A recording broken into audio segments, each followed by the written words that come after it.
Kecelakaan KRI Nanggala 402 yang menewaskan 53 awaknya menorehkan duka mendalam bagi masyarakat Indonesia. 53 prajurit terbaik bangsa gugur saat tengah bertugas. Kapal selam buatan Jerman ini mengalami kecelakaan hingga terpecah menjadi 3 bagian. Peristiwa ini seakan menyadarkan bahwa alutsista Indonesia perlu dimodernisasi. Saat jumpa pers hari Kamis 22 April silam, Menteri Pertahanan Prabowo Subianto menyebut modernisasi alutsista kerap mengalami dilema. Namun, Prabowo Subianto sudah ditugaskan oleh Presiden Joko Widodo untuk menyusun rencana induk pertahanan Indonesia hingga 25 tahun ke depan.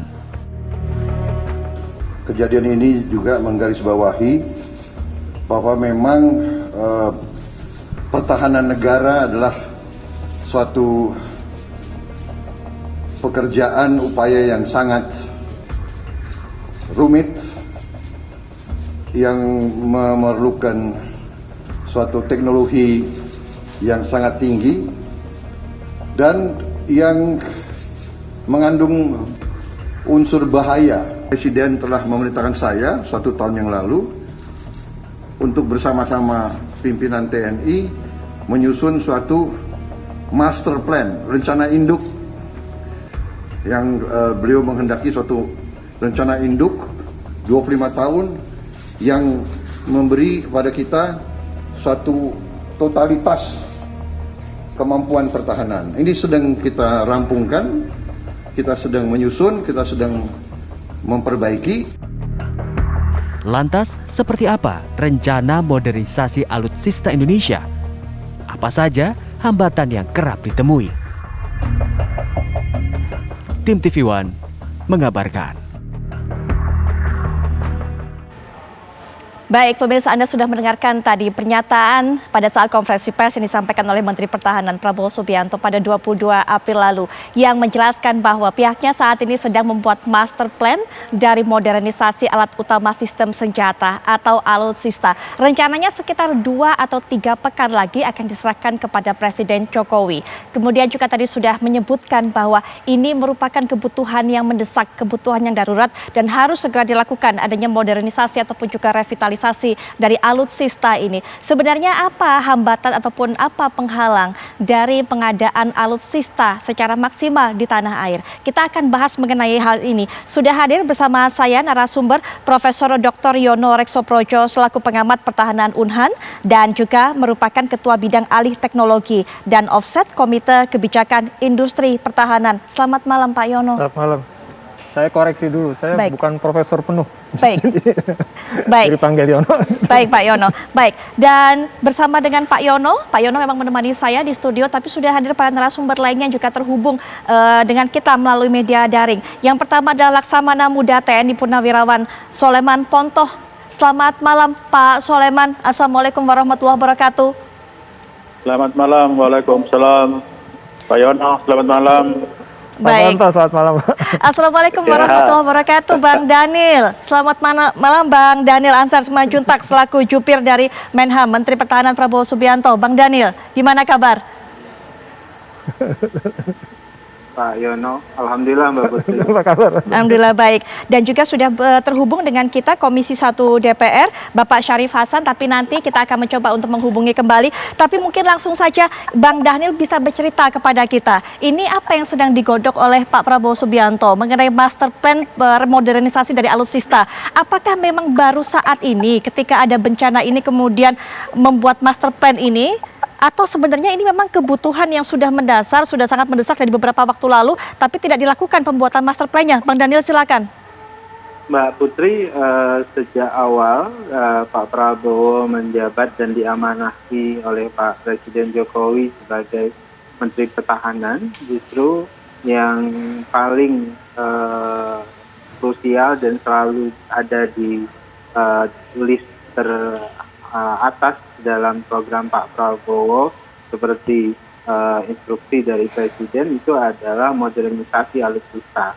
Oleh sebab itu pertama kali berkantor di Kementerian Pertahanan, yang pertama kali beliau lakukan itu adalah melakukan review terhadap kondisi dan kemudian postur pertahanan kita, terutama dalam konteks ini adalah alutsista.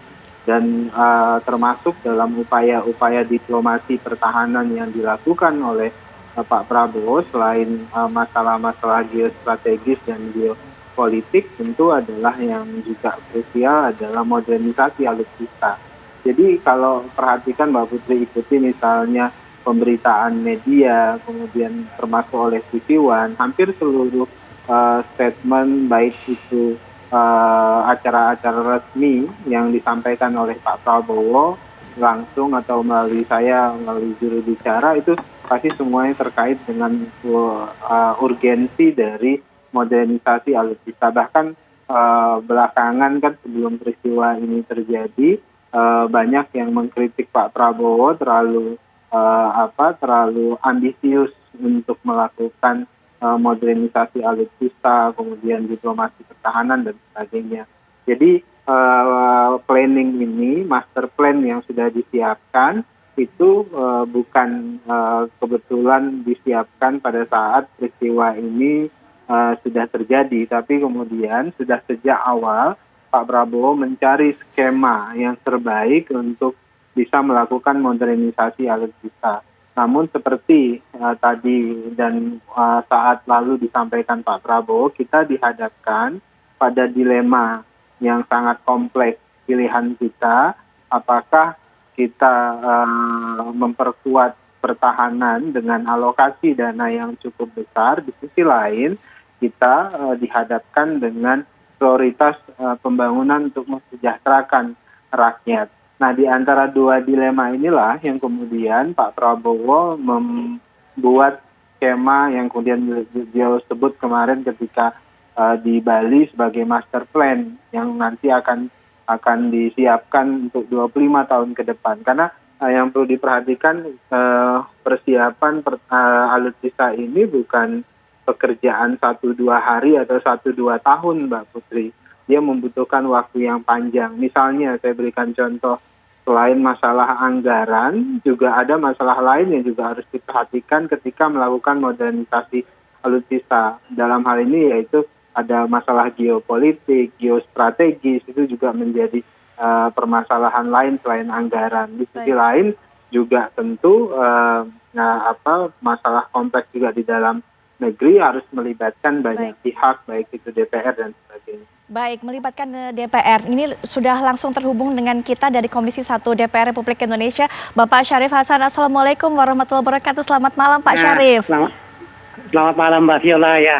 Baik, Pak Syarif, tadi Bang Daniel sudah bercerita kepada kami, menjelaskan sedikit bagaimana rencana master plan mengenai modernisasi alutsista ini dibuat oleh Menteri Pertahanan Prabowo Subianto. Tadi juga Bang Daniel sudah mengatakan ada beberapa kendala, masalah anggaran salah satunya, kemudian juga dilema yang kompleks. Tentunya ini ada hubungannya dengan menentukan prioritas, akan dibawa kemana, akan dihabiskan untuk apa anggaran tersebut. Pak Syarif mungkin punya pandangan mengenai hal ini. Ya, begini, sebenarnya ya mungkin ya apa yang dilakukan oleh Menhan sekarang itu mungkin saya katakan itu hanya penyesuaian. Kenapa?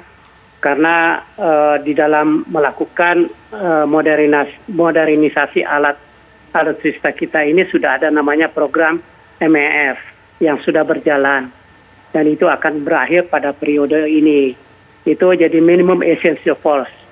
Nah, minimum essential force ini sudah digagas oleh Pak SBY pada saat pertama kali menjabat dan itu sekarang ini akan menghadapi tahap periode yang terakhir, MEF yang ketiga, dan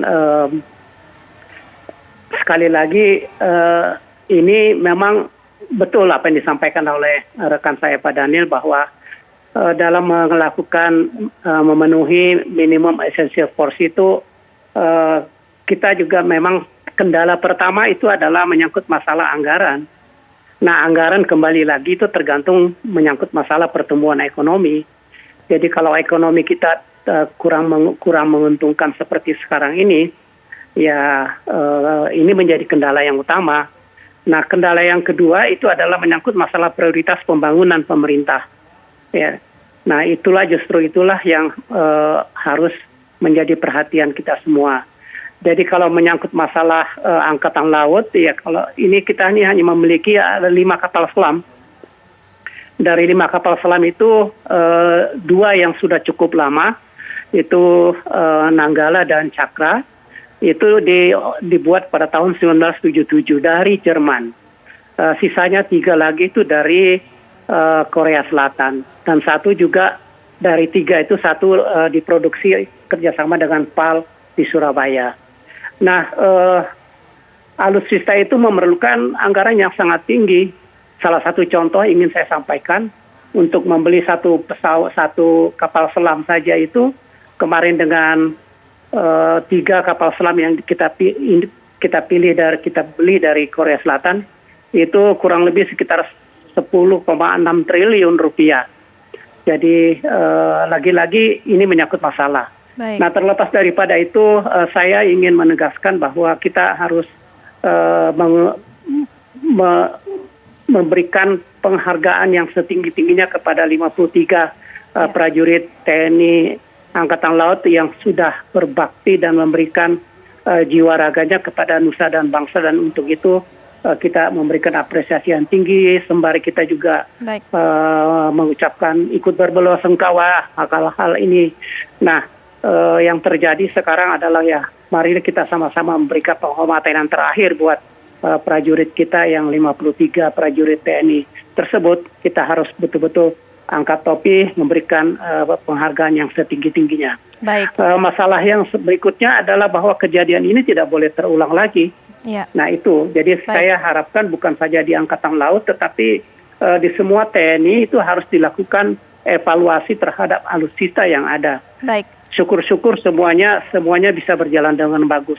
Kendalanya terus terang saja adalah menyangkut masalah anggaran. Baik. Nah, jadi ada 2 hal kalau kita berbicara tentang pertahanan dan keamanan. Pertama adalah menyangkut alutsista, dan yang kedua menyangkut masalah kesejahteraan prajurit. Nah, baik Pak Syarif, mungkin 2 hal yang maaf, tidak bisa Pak Syarif. dipisahkan satu sama lain. Baik Pak Syarif, mohon maaf, mungkin saya potong dulu di sini, nanti kita akan lanjutkan setelah jeda. Sepertinya saya bisa menggarisbawahi dari apa disampaikan oleh Bang Daniel Ansar dan juga Pak Syarif Hasan, ada 2 hal yang menjadi kendala, sepertinya menjadi kendala besar. Satu adalah masalah anggaran, kemudian yang kedua adalah prioritas. Mungkin nanti Bang Daniel bisa mengoreksi angka yang akan saya sampaikan, Bang Daniel, tapi setidaknya Kementerian Pertahanan ini menggunakan anggaran terbesar kedua dari APBN 2021, totalnya ada 136,9 triliun rupiah yang dialokasikan. Untuk anggaran pengadaan alutsista adalah 9,3 triliun, perawatan alutsista Angkatan Darat 3,8 triliun, kemudian Angkatan Laut 8 triliun, dan Angkatan Udara 8,1 triliun. Nanti mungkin angkanya bisa dikoreksi Bang Daniel jika mungkin saya ada salah. Tapi mengenai anggaran dulu, kita akan bedah satu persatu. Pak Sulaiman Pontoh mungkin bisa berikan catatan mengenai ini, Pak Yono juga, tapi kita akan jeda dulu, kami akan bahas lanjutannya setelah jeda berikut ini.